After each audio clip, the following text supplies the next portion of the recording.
मुत्तहदा अरब अमारात में छोटे तैयारों का मुकाबला। जापानी पायलट यूशी मराया ने अबू धाबी एयर रेस का इवेंट अपने नाम कर लिया। तफसीलात आपको इस रिपोर्ट में दिखाते हैं।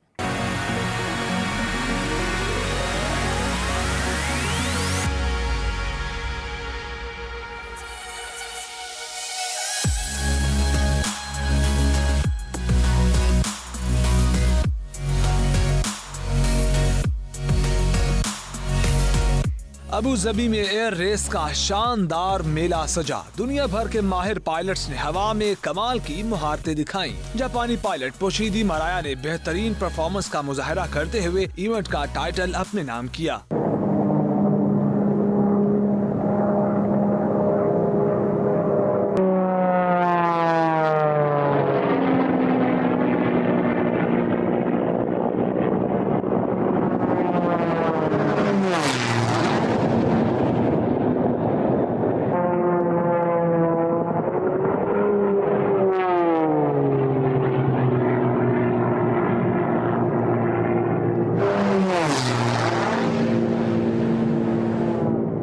अबू धाबी के खूबसूरत साहिल पर होने वाली एयर रेस में जमहूरिया चेक के मार्टिन सुंका दूसरे नंबर पर, जबकि अमेरिका के माइकल गोलियान ने तीसरी पोजीशन हासिल की।